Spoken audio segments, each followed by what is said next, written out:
네, 안녕하십니까. 지속가능 경영재단의 CSR 경영센터장 박주원이라고 합니다. 제가 이번에 그 온라인 CSR 아카데미 마지막 강의를 맡게 되었고요. 강의 제목은 CSR 활성화를 위한 지방 자치단체의 역할과 사례입니다. 그래서 제가 중앙정부에서는 어떤 노력을 하고 있는지, 또는 광역 지방자치단체 또는 기초자치단체 어떠한 정책을 하고 있는지 한번 살펴볼 거고요. 마지막으로는 영등포구에서는 이렇게 나가야 되지 않을까, 이렇게 방향성을 제시하고자 합니다.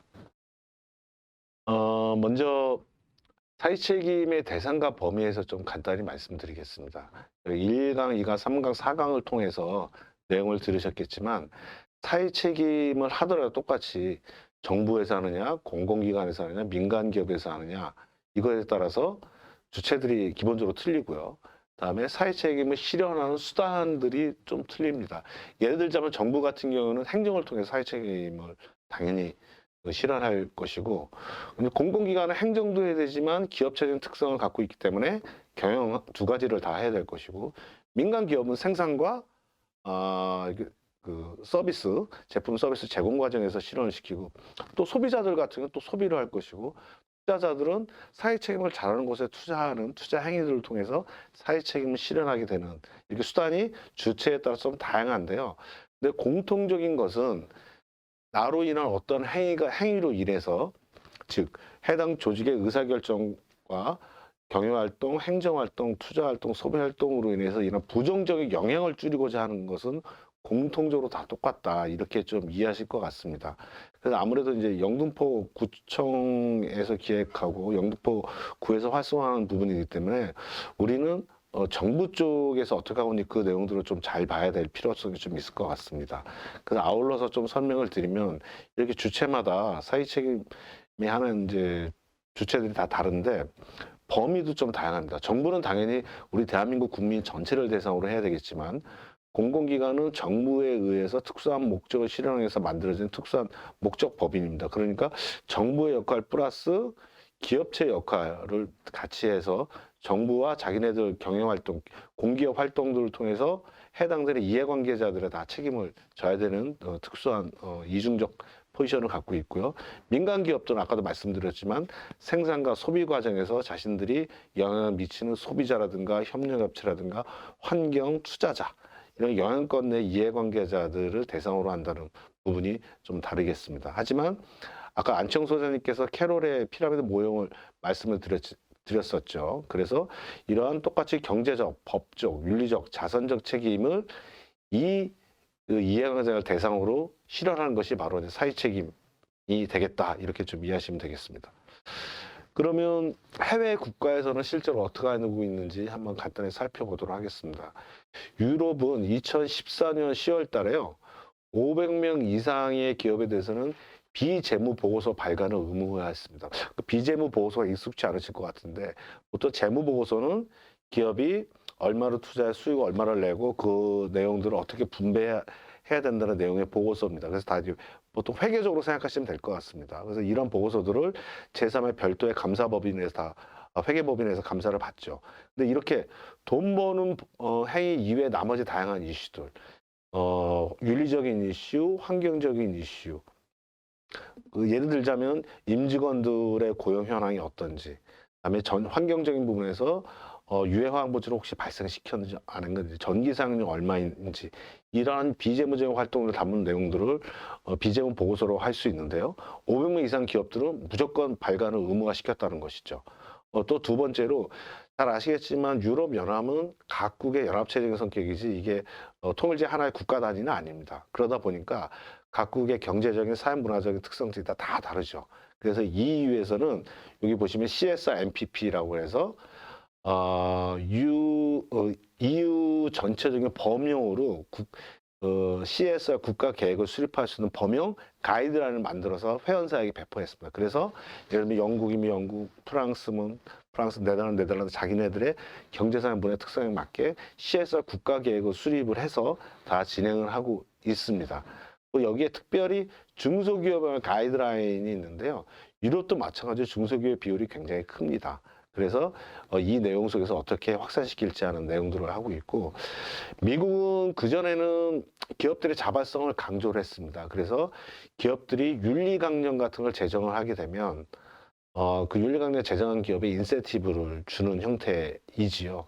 우리나라 기업들이나 공공기관 여러분들이 홈페이지를 가보시면 기업 윤리강령을 다 다운로드 받으실 수가 있습니다. 이렇게 자발적으로 했었는데 오바마 정부 이후에는 아까 유럽처럼 일부 CSR 활동에 대한 정보의 공개를 의무화하는 이렇게 약간의 자발성에서 유럽만큼 스트롱하지는 않지만 약간 어떤 기업이 꼭 뭐를 하도록 강제하는 요소들을 조금씩 가미하고 있다. 이렇게 이해하시면 될 것 같습니다. 그다음에 일본의 경우를 보면 일본도 기업의 자발적인 CSR을 강조하는 패턴이 있습니다. 그래서 여기서는 어떤 가이드라인을 만들어서 기업들이 자발적으로 잘 따를 수 있도록, 그리고 잘하는 기업들한테는 표창을 해주는 형태인데요. 여기서 한 가지 일본에서 재미있는 케이스가 지방정부 활동이 굉장히 활성화되어 있습니다. 그래서 특히 이제 사이타마 시에 같은 경우에 CSR 챌린지 기업 인증제도라는 게 있는데요. 여기 기업들을 1단계, 2단계, 3단계 단계별로 놔서 1단계는 쉽게 패스할 수 있고 2단계는 점점 어렵게 이렇게 단계별 인증제도를 통해서 단계마다 더 예를 들어서 1단계에서 인증제도가 요만큼이라고 하면 2단계 패스한 기업들은 인증제도를 이만큼 주고 3단계 최종적인 가장 하이 레벨의 인증을 패스한 기업들은 더 큰 인센티브를 제공해 주는 이런 형식으로 진행을 하고 있고요. 그래서 사이타마시에서 진행이 된 뒤에 지금 시즈오카, 요코하마 등 많은 지방자치단체에서 이렇게 인증 제도를 하고 있고 지금 현재 한 20여 개의 일본 지자체에서 시행 중에 있습니다. 중국이 굉장히 재밌는데요. 잘 아시겠지만 중국은 한때 세계 경제의 굴뚝이라고 해서 모든 다국적 기업들의 생산 기지가 중국에 밀집되어 있었죠. 지금도 이제 상당수는 있지만요. 그 과정 속에서 굉장히 많은 환경적인 문제가 발생했죠. 계속 그 공장을 돌리다 보니까. 그러나 지금 중국은 어느 정도 산업도 고도화되어 있고 자기 자본도 확충되어 있기 때문에 이제는 환경적인 손해를 보면서 지속 가능 발전을 할 수가 없겠구나 이런 판단을 했기 때문에 여기 사회주의 국가가 굉장히 강한 의무적인 법률과 제도를 갖고 있습니다. 예를 들면 여기 환경법이 강화돼서 한 번이라도 그 정부 기준에 의해서 환경 부분들에서 오바를 했다 그러면 정부에서 강제로 폐업을 시킬 수 그러니까 폐업까지 가능한 아주 강력한 제도를 갖고 있고 나머지 부분도 굉장히 빠르게 의무화하는 형태를 가고 있다. 여러분 얼핏 해외국가 CSR 정책 현황을 보면 CSR은 유럽, 미국, 일본 잘 사는 것만 하는 거 아니야 이렇게 생각하시겠지만 지금 보시면 제가 중국도 말씀드렸고 인도 같은 경우에는 2013년 신사회법에 따라서 일정 수준 규모 이상의 기업들에게는 3년 평균 순이익의 최소 2%를 사회공헌 금액으로 내놓도록 의무화시켰습니다. 요새 한국에서도 이익공유제가 지금 이슈가 되고 있는데요. 이미 인도에서는 2013년도에 이런 관련된 법률을 하고 있고 밑에 기타의 국가도 보시면 말레이시아, 남아공, 인도네시아, 브라질, 홍콩, 싱가포르 등 개발도상국, 우리보다 잘 산다고 하는 나라라고 볼 수는 없습니다. 근데 그런 쪽에서 다 이 CSR 정보 공개를 의무화하는 형태를 띠고 있다. 이렇게 이해하시면 될 것 같습니다. 지금부터는 좀 국내에 관련된 내용들을 좀 다루도록 하겠습니다. 그래서 먼저 중앙정부가 어떻게 움직이는지 한번 말씀을 드리도록 하겠습니다. 현 정부의 100대 국정과제가 있습니다. 정말 여러분들 뉴스를 통해서 많이 들어보셨을 텐데요. 그 내용은 나하고 상관이 없는 먼 나라 얘기라고 생각하겠지만 실제로 청와대 홈페이지에 가면요. 100대 국정과제를 다운로드 받으실 수 있습니다. 근데 그 중에서 우리 100대 국정과제 굉장히 중요한 하나의 통과하고 있는 아주 핵심적인 그 국정 운영의 축은 뭐냐면 사회적 가치입니다. 그래서 왜 갑자기 사회 책임을 얘기하다가 사회적 가치를 얘기하느냐 이렇게 좀 생각할 수 있을 텐데요. 굉장히 밀접한 관계를 갖고 있습니다. 즉 뭐냐면 사회적 가치라는 것은 사회적 책임 활동들을 통해서 산출된 결과물이 바로 이제 사회적 가치인 것이죠. 근데 사회적 가치는 무조건 좋은 게 아니라 양의 사회적 가치도 있지만 음의 사회적 가치도 있습니다. 예를 들자면 현대 자동차가 자동차를 이제 굉장히 많이 팔았습니다. 그렇게 수출도 많이 하고. 그럼 현대자동차는 많은 매출을 일으켜서 공장을 많이 늘리고 고용을 많이 늘릴 겁니다. 그렇죠? 그렇게 되면 많은 수익이 투자자들을 대상으로 또 분배가 있고 좋은 역할을 할 겁니다. 그러나 자동차를 많이 팔았기 때문에 그 많은 자동차가 전 세계에 돌아다니다 보면 매연이나 환경 오염 물질을 배출할 수밖에 없겠죠. 이런 경우는 이제 부의 사회적 가치라고 합니다. 그래서 이렇게 통틀어서 긍정적인 의미의 사회적 가치를 여기서는 얘기를 하고 있는 겁니다. 그래서 현 정부는 우리 중앙정부, 공공기관, 민간기업의 사회적 가치를 증대시키려 노력하는 것이 현 정부의 100대 국정과정 중에서 굉장히 중요한 요소인데요. 그 중에서도 현재 정부의 어프로치의 첫 번째 그 핵심적인 내용은 공공기관의 사회적 가치 실현입니다. 왜냐하면 공공기관은 국가가 어떤 특수한 목적의 사업의 실현을 위해서 출자출연한 그 기관입니다. 결국 주인은 바로 국민이죠. 공공의 주인은 국민이죠. 그렇기 때문에 국민들의 사회적 가치와 관련 제공된 서비스를 하는 것이 공공기관인 것이죠.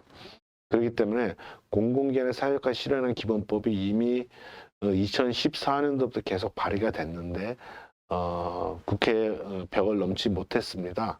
근데 이번에 있어서는 아마 6월 달쯤에 통과가 될 거라고 예측이 되고 있습니다.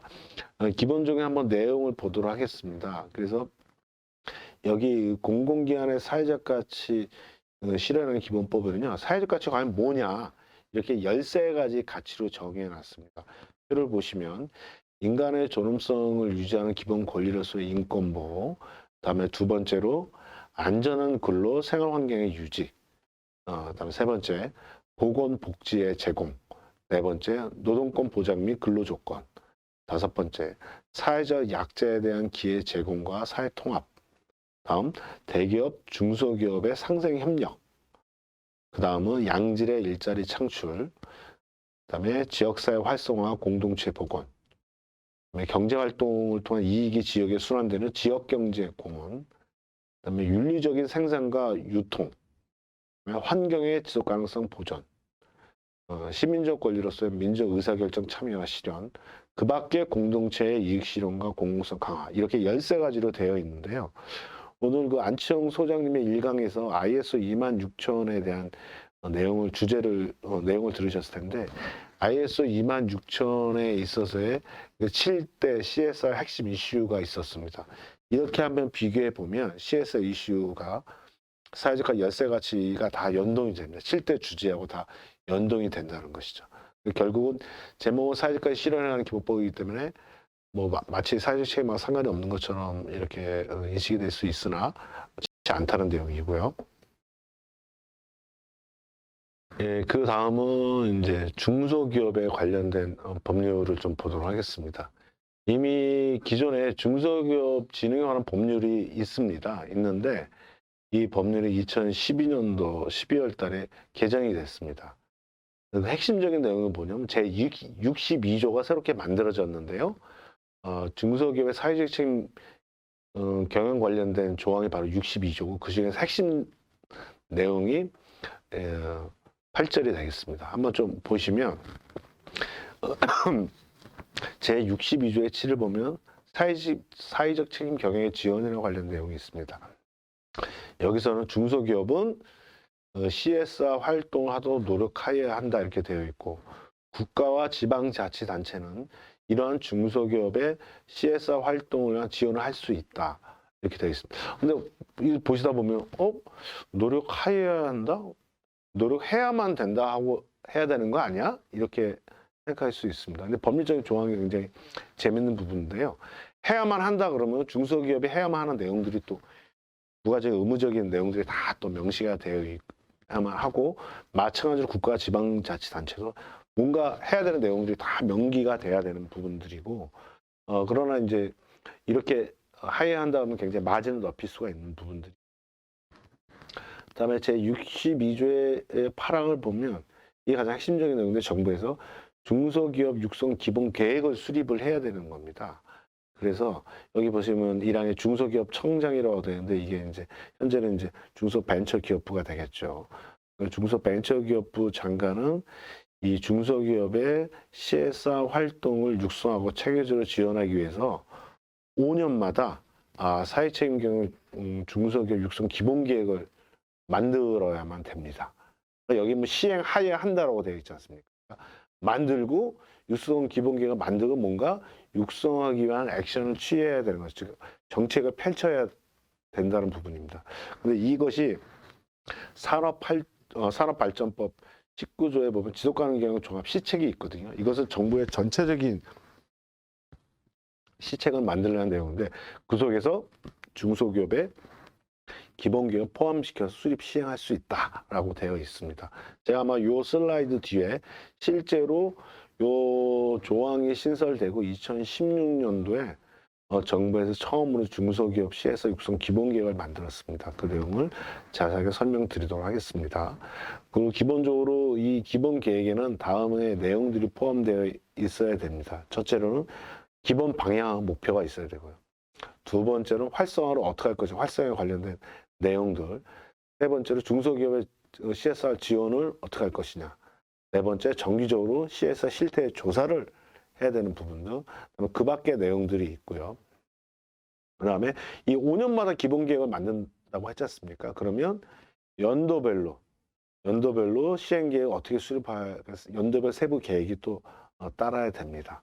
그래서 이러한 육성 기본계획이 수립해 하에 2016년부터 정부는 올해까지도 다양한 우리 전국의 중소기업을 대상으로 한 여러 사업들을 진행하고 있는 것이죠. 마지막 그 9항에서는요. 정부에서 사회적 책임 경영 중소기업 지원 센터의 지정과 관련된 내용입니다. 그래서 효율적으로 중소기업의 CSR을 지원하기 위해서 센터를 설치를 해야 되는데 공공기관으로 만들지 않았습니다. 여기 보시면 중소기업 지원 관련 기관이나 단체를 사회책임 경영 중소기업 지원 센터라고 지정을 해서 거기서 할 수 있게끔 하는 거죠. 지금 현재 한국에서는 한국생산성본부에서 이 중소기업 지원센터 역할을 맡아서 정부로부터 예산을 받아서 다양한 지원 사업을 하고 있는 내용입니다.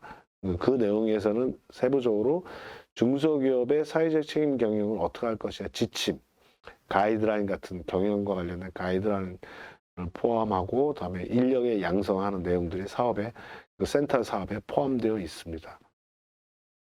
다음은 앞에 말씀드렸던 정부가 2016년에 중소기업의 CSR 촉진을 위한 기본 계획 관련된 내용을 말씀드리겠습니다. 그 내용을 보면 3대 전략이 있고요. 이 3대 전략을 실행하기 위해서 추진 과제가 전략별로 2개씩 합의 6개가 있습니다. 그 다음에 여기에 추진 과제별로 보통 3개, 4개 세부적인 이행 과제가 있습니다. 그래서 이것을 통해서 정부가 추진하는 방향은요. 중소기업의 CSR을 자발적으로 할 수 있도록 육성한다는 내용입니다. 공부를 가리키는 방식은 2가지가 있죠. 공부 못하는 사람들에게 질책을 하는 방식이 있고 아울러서 잘하는 사람들한테 포상하는 방식입니다. 정부의 방식은 질책은 하지 않겠다. 그러나 잘하는 애들만 상 주지 않겠다. 그래서 많은 중소기업이 전체적으로 CSR을 잘할 수 있도록 레벨업을 하는 전략입니다. 전략은 크게 3가지로 나눠져 있습니다. 하나는 기업의 CSR 도입을 촉진하는 부분, 2번째로는 기업의 CSR 추진 역량을 높이는 부분, 3번째로는 중소기업의 CSR 지원을 위한 인프라 조성 부분, 이 3가지로 나눠지겠습니다. CSR 도입 촉진을 위해서는 무엇이 필요하겠는가? 첫 번째로 CSR은 인식 전환을 유도하는 겁니다. 하나는 대상은 중소기업 CEO하고 소상공인을 대상으로 하는 거고 2번째는 일반 시민을 대상으로 하는 겁니다. 중소기업 CEO하고 소상공인을 대상으로 하는 부분들은 여러 가지 다양한 아이디어가 좀 필요한데 이 정부의 정책에서 좋은 것 중에 하나는 특이한 거는 이제 CSR 클럽 같은 게 있더라고요. CSR 클럽은 뭐냐면 같은 중소기업들끼리 CEO끼리 모여서 우리 보통 뭐 포럼 같은 거 있지 않습니까? 이런 식으로 CEO들이 모여서 다양한 애로사항과 그다음에 추진하고 있는 사례들을 공유하고 정부에서 이러한 부분들을 지원했으면 좋겠다 하는 내용들이 좀 들어가 있고요. 일반 시민들을 대상으로 CSR의 주체는 기업, 중소기업이 될 수 있겠지만 이 CSR을 잘 하느냐 못하느냐 인식하고 평가하는 거는 역설적으로 일반인들입니다. 아, 우리나라 중소기업들이 CSR을 이렇게 잘하고 있구나. 여기서는 뭘 못하고 있다. 이렇게 인식하는 부분들은 평가의 주체는 행위의 주체는 중소기업이지만 평가의 주체는 일반 시민들이 되겠습니다. 그래서 일반 시민들의 생각을 아는 게 굉장히 중요하겠죠. 그래서 일반 시민들의 CSR 공모전 같은 부분들을 좀 정부의 기획안에 그 내용이 포함되어 있으면 확인할 수 있었고요. 또 하나는 이제 교육을 통한 이해도 제고인데요. 크게 정부의 기획안에 세 가지로 나눠져 있습니다. 예비 CEO 및 임직원, 창업 과정 속에서부터 CSR 마인드를 불어넣어주고 단순히 이 기업이 돈 버는 행위뿐만 아니라 돈을 버는 게 궁극적인 목적이지만 과정 속에서의 이해관계에 대한 부정적인 영향을 미치지 않도록 인식하는 부분들이 좀 필요할 것이고 기존 CEO하고 임직원 대상으로는 좀 최고 경영자하고 일반 임직원 나눠서 교육하는 게 있고요. 그다음에 소상공인, 자영업자들은 더 좀 특화된 교육이 필요하다. 일반 기업체보다 더 조그만 거기 때문에요. 이렇게 착한 소상공인이 될 수 있도록 유용한 정보를 제공해주는 형태가 있고요. 그다음에 기업의 역량 제고는 크게 두 가지로 나눠져 있습니다. 중소기업만 한 번 어떤 컨설팅을 하는데 갑자기 성적이 좋아지지 않습니다. 꾸준하게 할 수 있는 자기 스스로 뭔가 역량을 발휘할 수 있는 지침과 가이드라인이 필요한 것이죠. 그래서 한 측에서는 자가진단 도구를 개발하는 게 좀 필요하고요. 두 번째로 이 진단한 결과물에 의해서 앞으로 어떻게 CSR 활동을 펼치겠다는 계획할 수 있는 매뉴얼이 필요하고 세 번째로는 CSR 활동에 있어서 어느 분이 취약한지 알겠는데 이걸 어떻게 개선해야 되지요? 이렇게 생각하는 개선 도구가 필요한 중소기업의 현황에 맞는 맞춤형 컨설팅이 필요한 거고요. 마지막으로는 중소기업의 이러한 다양한 활동들을 모아서 보고 형식으로 내는데 일반 중소기업은 보시면은 홈페이지도 되게 이렇게 없는 곳도 많고요. 홈페이지 관리가 좀 안 됩니다. 그래서 중소기업의 CSR 활동들을 담은 개별 기업들의 보고서를 정부의 웹사이트에 모아서 공개해주는 이런 부분들이 있습니다. 그 다음에 파트너십을 통한 역량 보강은 이해관계자의 협업입니다. 하나는 대기업과 중소기업 공동으로 협력해서 발전하는 방안이 있고 또는 중소기업 간, 그다음에 중소기업과 시민사회가 묶어내는 이런 파트너십이 있고요. 인프라 조성 크게 두 가지로 나눠져 있습니다. 하나는 조사하고 연구하는 전문가를 양성을 하자. 그다음에 중소기업에 맞춤형 컨설팅을 할 수 있는 중소기업 전문 CSR 컨설턴트를 교육하고 배출하자는 게 하나 있고 마지막으로 CSR 잘하는 기업은 어떤 혜택을 줄 것이냐. 중소기업분들은 이거 굉장히 중요하게 여기거든요. 그래서 직접적인 혜택들은 아무래도 여러 가지 금융세제 혜택 같은 직접적인 혜택이라고 할 수 있겠고요. 간접적인 혜택은 뭔가 이 사람들이 대기업에 납품했을 때 대기업이 우리의 물건을 더 써준다든가 공공기관한테 납품의 기회를 더 준다든가 이러한 인센티브 정책이 필요합니다. 이렇듯이 2016년도부터 이미 정부는 중소기업의 CSR 활성화 지원을 위한 다양한 활동들을 이 기본 계획에 근거해서 진행을 하고 있습니다. 그 다음 파트에서 말씀드릴 부분은 사회적 가치 실현의 추진 전략인데요. 아까 이제 공공기관의 사회적 가치 사회적 실현의 기본법 말씀드렸지만 아직 통과가 안 되어 있는 상태거든요. 근데 그렇지만 정부는 행정력을 동원해서 공공기관의 사회적 가치 증대를 해서 다양한 노력을 하고 있는데 그 중에 하나가 경영평가입니다. 경영평가를 통해서 공공기관의 사회적 책임을 더 잘하도록. 그래서 경영평가의 기준을 보면 윤리경영이라든가 인권, 노동권 보호라든가 환경, 안전 내용에 대한 비중이 점차 높아지고 있고 아울러서 공공기관이 사회적 책임 활동을 스스로도 해야 되지만 그 과정에서 민간 부분에 긍정적인 영향을 미쳐라 하는 게 제가 이제 장표에 정리한 민간 부분 사회적 실현 촉진 전략입니다. 그래서 공공기관들은 자기네가 거래하는 기업의 지속가능 경영 활동을 지원을 하고, 그다음에 민간 기업의 인식을 제고하고, 사회적 가치 분야 국제 협력 및 ODA를 강화하라고 하는 부분들이 다 놓여져 있고요. 여기에 보시면 아시겠지만 이 관련된 그 활동 내용들의 주간 기간하고 일정까지 다 뽑혀져 있습니다. 아마 2021년도 올해에는 이것의 기준으로 공공기관이 다시 한번 평가를 받을 겁니다. 자, 이제는 실제로 중앙정부가 아니라 지방정부에서 어떻게 하고 있는지 한번 넘어가 보도록 하겠습니다. 여기서 이제 광역지방정부가 되겠습니다. 하나는 이제 경기도, 대전시, 경상북도, 경상남도 및 전라남도인데, 경기도에서는 2016년도에 전국 지방자치단체 최초로 공공기관 및 중소기업 CSR 활성화 지원 조례를 수립을 했습니다, 이미. 그래서 2016년도부터 지금까지 매년 공공기관 CSR 평가하고 중소기업 관련된 교육들, 일반 시민에 관련된 교육들, 그다음에 중소기업에 관련된 CSR 컨설팅을 진행하고 있습니다. 대전시는 경기도 예산을 벤치마킹을 하긴 했는데요. 이게 활성화 지원 조례를 만든 게 아니라 이게 안정적인 그 CSR 확산을 위해서는 CSR 물리적인 공간이 CSR 센터 설치가 필요하다. 그래서 CSR 센터 설치하는 조례를 만들어서 전국 그 광역지방자치단체 최초로, 아까 중앙에서는 이미 있다고 그랬잖아요. 대전시에서 처음으로 센터 설치를 했고요.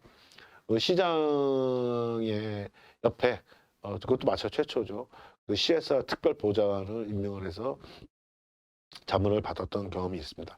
경상북도에서는 2019년도에 이런 경기도와 대전 예산을 벤치마킹해서 실태 조사를 해서 CSR 중장기 발전반을 연구용을 했고, 경상남도하고 전라남도는 타 지방정부 예산을 벤치마킹하고 자료를 수집 중에 있습니다.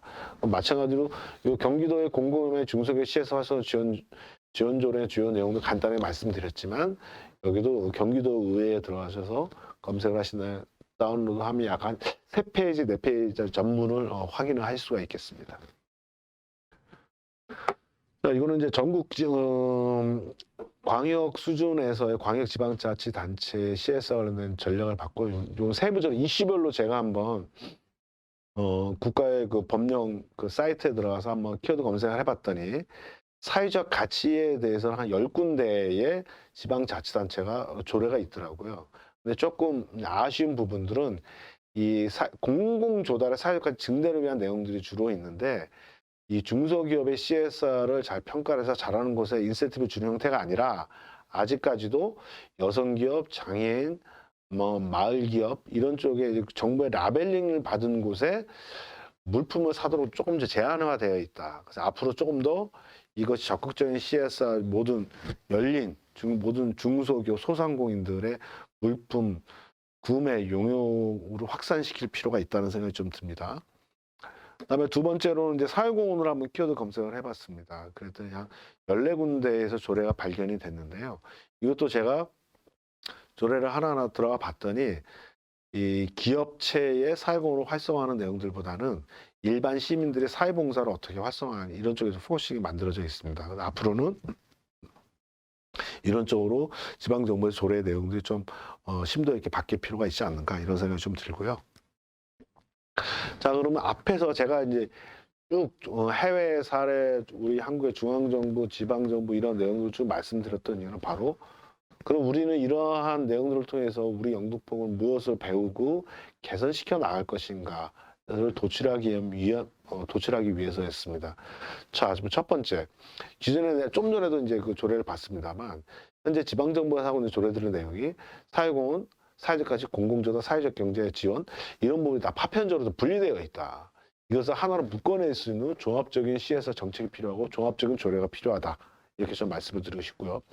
다음에 두 번째로, 중앙정부에서 공공기관에게 사회적 가치 실현을 강하게 요구하듯이 우리도 마찬가지로 영등포가 출자출연하는 공공기관들의 CSR 그 강화를 좀 더 강하게 요구를 해야 되고, 또한 영등포구가 위탁을 주고 민간 위탁을 준 기관들이 굉장히 많이 있습니다. 이런 쪽도 역할을 하도록 주문할 필요가 있습니다. 이를 위해서 첫 번째로 영등포구 출자출연 공공기관 위탁기관에 관련된 정기적인 CSR 평가가 필요하고요. 다음에 두 번째로 각 기관들이 활동한 결과물을 묶어내서 할 수 있는 CSR 보고서. 이미 이 CSR 보고서는 국제적인 GRI라고 하는 그 기준이 있습니다. 거기에 맞춰서 보고서를 내면 되거든요. 이렇게 보고서 발간을 지원해 주는 게 필요하고, 공공기관 및 위탁기관들이 공공조달, 즉 이 누구에게 용품과 여러 가지 사업들의 계약을 함에 있어서 제가 앞에서 계속 말씀드렸죠. 중소기업 잘하는 CSR 잘하는 중소기업들 우대를 해줄 필요가 있다 생각이 들고요. 세 번째로는 중소기업에 대한 종합적인 지원과 유인책이 필요하다. 중소기업은 일회성의 교육과 컨설팅으로 CSR을 확산시키기에는 아직은 무리가 따른다. 그래서 지속적인 교육과 컨설팅이 좀 필요하고, 이렇게 교육과 컨설팅에 참여하는 것만으로도 좀 점수를 좀 부과하고, 실제적으로 평가를 해서 CSR을 잘하는, 우리 일본의 사례에서 봤지만 우수한 기업들에게는 시상, 포상, 인증, 그다음에 우리 구에서 하는 다양한 사업에 참여할 때 우대를 해주는 부분들이 좀 필요하고요. 그 마지막으로는 우리 서명희 대표님의 사례에서도 말씀을 들었겠지만, 이제 지역사회 문제는 국가 혼자, 구청 혼자, 시청 혼자서 할 수 있는 시대가 지났고, 기업체하고 같이 협력을 해야 되고, 이 기업체도 대기업, 중소기업, 공공기업 위탁의 다양한 플레이어들이 같이 서로 자원을 공유하고 역할 분담을 함으로써 지역사회 문제 해결하는 데 좀 한 발 다가설 수 있고, 이 지역사회 문제 해결 과정 속에서 일반 시민들의 적극적인 참여를 유도하는, 그래서 우리 영등포 구내의 사회공헌의 플랫폼의 역할을 우리 영등포구청이 해야 되지 않나, 이런 생각이 듭니다. 그래서 이번 시간을 통해서는 해외 CSR 사례들, 우리 국가는 어떻게 하고 있는지, 다른 지방자치단체는 어떻게 하고 있는지, 이런 속에서 마지막으로 영등포 우리 구청에서는 이러한 부분들을 고민해서 앞으로 종합적인 전략과 정책을 실현했으면 하는 게 저의 바람입니다. 이상으로 마치도록 하겠습니다. 수고하셨습니다.